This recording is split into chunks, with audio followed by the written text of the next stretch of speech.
Hi guys, me Lucy. So as I did a reaction to Steve Wanker Shirilla's interview with TMZ where he was making excuses for enabling his daughter's drug use at age 17, driving knowing that, sorry, I have a speech impediment, knowing she was driving while under the influence of marijuana. So I thought I'd do a reaction to Natalie Shirilla's impact statement because these guys are giving us such a good window into why Mackenzie Shirilla is the narcissist she is today and why she couldn't give a shit about them two young men that died tragically in that car crash. Could not give 1 ounce of poo. She is living her best life, let me tell you, in prison. Anyway, let's dive in.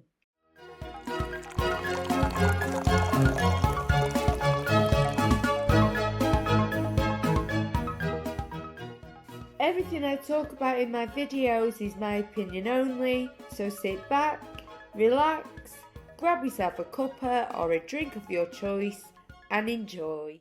Sorry, massive fact check there. I did say Mackenzie Shirilla. Obviously, I did mean Mackenzie Shirilla. But before I react, I just want to show you this Buddha here. Isn't it good? But you pull the top off.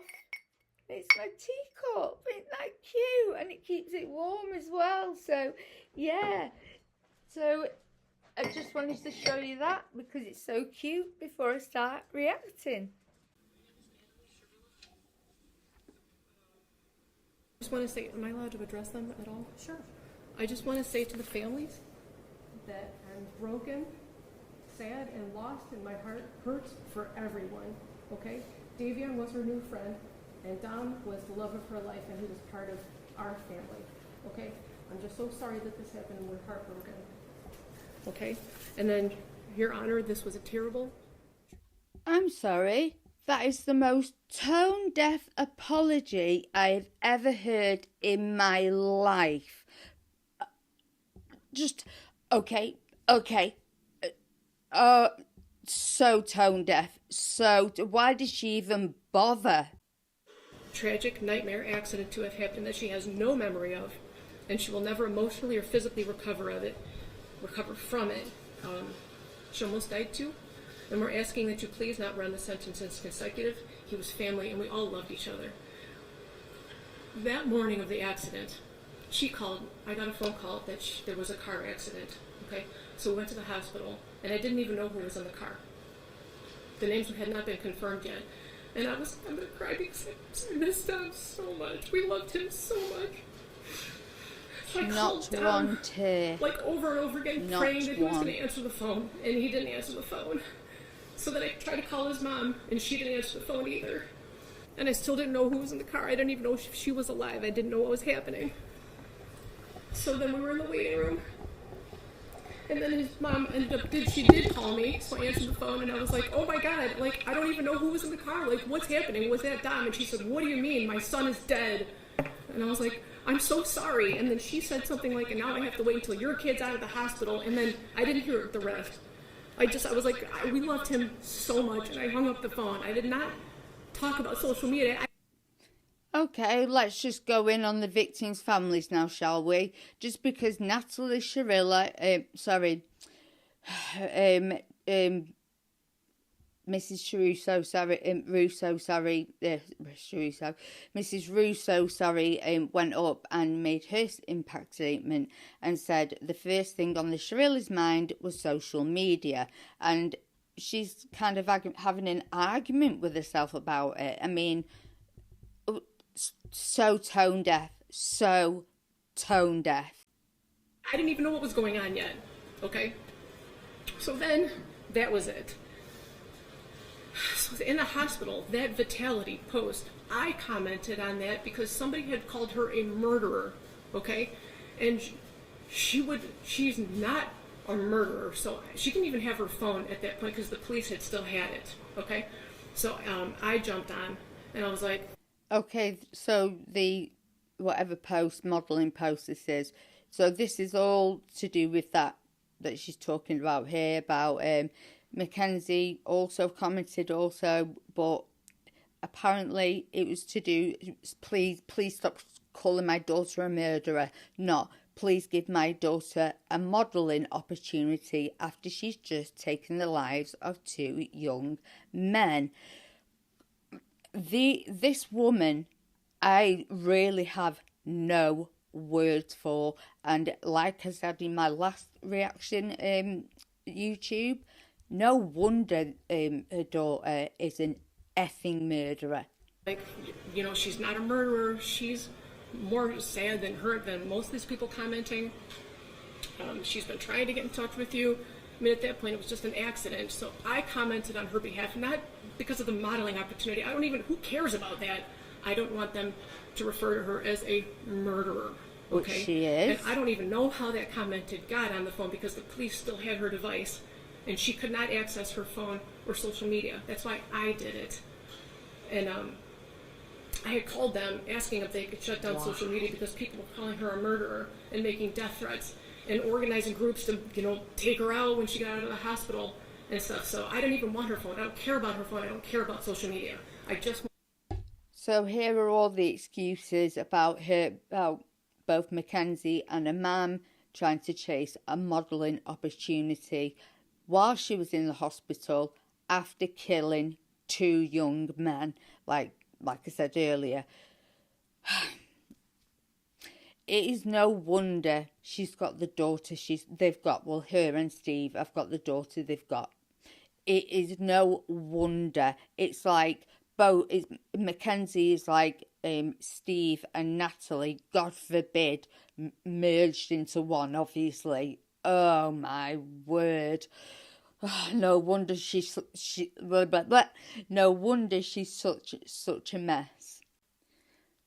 Also, would your first train of thought be going onto a modelling agency, and if people on there were calling her a murderer, so what? Just leave it. Just leave it. Why do you have to go on there and comment? Because that's not what all she said. My daughter's a murderer. We know that her and her rabid daughter were both like really excited about the opportunity. So all these other and saying she's more upset than all the people commenting, I would say otherwise after hearing these phone calls from prison. Also, Miss Shirilla, if you're so worried about these groups, you know, taking her out when she comes out of hospital and stuff like that, then why didn't you tell your daughter to stay off social media when she got out of hospital? Because she was always on it in hospital, and when coming out, filming herself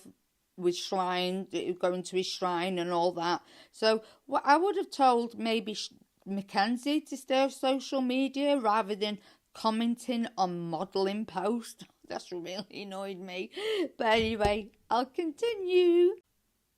I wanted them to stop calling her a murderer so that when she did come to, and she did come out of surgery, multiple surgeries, that she wouldn't see all these people calling her a murderer, because she would never, ever, ever murder the love of her life.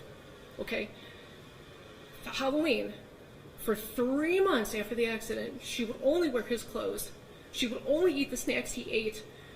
She would only listen to the music he wrote, okay? She was laying in bed for 3 months crying. There was a shrine of him next to her with photos and things that he liked, and this flower that lights up that he got her because he wanted it to be fresh and alive forever. It's like a little Beauty and the Beast flower. Okay, she's got this shrine of him next to her. So she was crying for 3 months. So her friends asked if she wanted to go out trick-or-treating. So what? So what? This is an impact statement. You're trying to get your daughter's sentence reduced, and you're talking about a Beauty and the Beast flower that no one gives a shit about. So, you know, and I can already hear her start to have an argument with herself about the victims' families once again. So we'll continue. Trainers on Halloween, and it was at OU. And she didn't even want to go. She said, I don't know, should I go? She couldn't even walk yet, barely. So I told her, I said, baby, please go. It's Halloween. You've been laying for 3 months crying, only listening to his music. Please go have just a moment of fun. A moment of fun. So we told her to go. My husband drove her. I brought her back home. If only Dominic and Davian could have a moment of fun, eh? If only they could have a moment of fun, you know? It's all good and well. Queen and Abel are here saying go out and have a moment of fun on Halloween. But what did she dress as, eh? What did she dress as? If I can get a picture of it, of a corpse, and she dressed, and her and her 3 friends dressed as a corpse. Rosie, who's heavily in the crash, Rosie is always defending her, and there's been a bit of backlash about that, which I will find out more about. So anyway, I will go further. Sorry, I was in the middle of saying of their really shocking costume choices for Halloween. So she obviously went out twice on Halloween, not just once, and she dressed as weed. THC was found in a system, and a bloody corpse. As I said, if I can find pictures, I will stick them up. I brought her back home. She just needed a second of fun from losing her whole world. So that was us. We told her to go. And that concert she went to with Dom's cousin, Abby, they picked her up. They brought her there. That was Dom, Mackenzie and Dom and Abby all decided to go to this concert. As if that matters. That she still went wearing really nice clothes, nice hair, stuff like that. As if that bloody matters. It still shows a shocking, like the prosecution said, lack of remorse. Anyway, Natalie, continue with your nonsense. Together while they were in the hospital. That was for Dom. Everything she did after the accident was either in honor of him, to be close to him, or just to be by him any way that she... Oh, right, so going out on Halloween dressing as a corpse, with you 2 other mates, and also dressing as weed, and it was only THC found in the system after the crash. I would say that was like disrespect 3.0, if that's a thing. And I'm so sorry to the families that have to hear this effing nonsense. She's like devastated and tragic. He was the air that she breathes, okay? And they went with his cousin. We spent all kinds of time with him after the accident. What was the other thing? When it was an accident, when they thought it was an accident. Dominic, what was that? Okay, I'm asking you Sorry. for a leniency. Sorry, just need to see what that was. It's me talking away. I'm so sorry. Just need to see what that was. Okay, I promise I'll stop rambling now. What was the other thing? I'm hearing an awful lot about your daughter. I'm not hearing very much about the 2 dead people. Dominic, okay, I'm asking you for leniency because this was a tragic accident that she does not remember. And Davian, he's a new friend. I'm so sorry. What does that mean? His life is worthless? No. Thank you, George. That was amazing. Sorry, my mic's got a mind of its own today. I need to put it on something better. But thank you, George. Oh, my God. She called her out left, right and centre there. I think the judge can see exactly the type of parents that Mackenzie's got. Thank God. And she barely even addresses the victims at all, apart from how much her daughter loves Dominic. Really? She killed him. She scouted that route and she killed him. If you would have a moment, all you would need is 5 minutes of a conversation to have with her to learn who she is. Just that, you would just need 5 minutes to learn who she is and what she's capable of not doing and doing, and you would see for yourself. That's all. I'm so sorry, guys. Thank you. I'm sorry. I love you. Ooh. Well, that's a lot to break down, isn't it? So it's no secret what I think of Natalie and Steve Shirilla. I believe that they everyone believes that they are the king and queen enabling parents of all time. That you only have to look at her parents, and it's really interesting actually to see why Mackenzie is the way she is. If that was me and my daughter had just been found guilty of murder, I would not be going up there saying it's an accident. Sorry, get a drink. I would be not going up there saying it's an accident. I would be going up there accepting a punishment, and I wouldn't be having an argument with the judge or having an argument with myself about what she wore for Halloween, where she went, and like the judge says, that's irrelevant. It's all irrelevant. You know, it was the science, the black box that proved it, and also with her turning the corner very methodically, got the word yet? Methodically, and then pedal to the metal, 100 miles an hour, straight down the road. I mean, whether it was a murder-suicide, it's just up for speculation. I don't believe it was. I think when she scouted it, she would have found a way that she could have survived it, but who knows? That's just only she knows that. But she thinks Kim Kardashian's going to come save her, so you keep waiting, girl. Sorry about that. I just went on a tangent about Kim Kardashian then, didn't I? But yeah, no, I was saying me as Mackenzie's mother would not be going up there saying it's an accident. I would accept it as murder at that point, whether I believed it or not. Not to be so bloody disrespectful to the families that are sat right there with her, all the families, you know, all I can say is tone deaf. And the fact that was like trying to make excuses about Halloween and stuff like that, dressing as weed and a corpse. I'm sorry, that's just inexcusable. There is no defending that at all. Another thing I'm wondering is why didn't she mention the POTS syndrome that Mackenzie's apparently got, that she gives the salt pills for, that seems to have diagnosed it herself. If she has this, it's a real thing, POTS. If she has it, she shouldn't be bloody driving at all. And I think her mum just co-signed something to do with the driving licence. And it disgusted me to my core when Mackenzie's first words to the detective was, when they said, what kind of punishment should you get? And she said, she said, just take away my licence for 10 years. That girl should never be on the road ever again. I'm half having a fight with this thing today. It's because my husband's not here and I've had to sort it out myself. It's a new mic that my husband got me. But anyway, Mackenzie. So, again, tone deaf, but I'd say narcissism. So when she'd killed 2 people, she was more bothered about her driving privileges than anything else. And then I just can't believe that.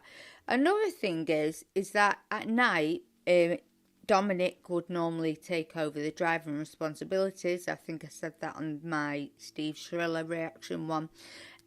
So he didn't drive because of mushrooms that night. And I'm having a right argument with this today. He didn't drive because of mushrooms that night. Mackenzie had mushrooms. She was handing them out to everyone else, and she had no mushrooms in her system. We all know she tried to blame Dom also on these phone calls about the crash itself. Well, there was a tree right there. So Mackenzie knew when she was pedal to the metal, 100 miles an hour, if she went into the tree, which was right near the wall, she would have, maybe it would have been a different outcome. But she went, are you telling me Dom pulled the wheel, swerved to go into the wall? Really? really. Did he scout the route beforehand? No, he didn't, Mackenzie. So yeah, that's what happened. So she swerved from the tree going in to the brick wall. Anyway, guys, I'm sorry I've had such a fight with my microphone today, but that's it for me for now. Welcome new subs. I'm sorry I've abandoned the channel for so long, but welcome, welcome, welcome. If you like pop culture, true crime, and all things conspiracy theories, do ring that notification, subscribe, ring that notification bell, and do give this video a like if you don't mind. Thank you, guys. Bye-bye.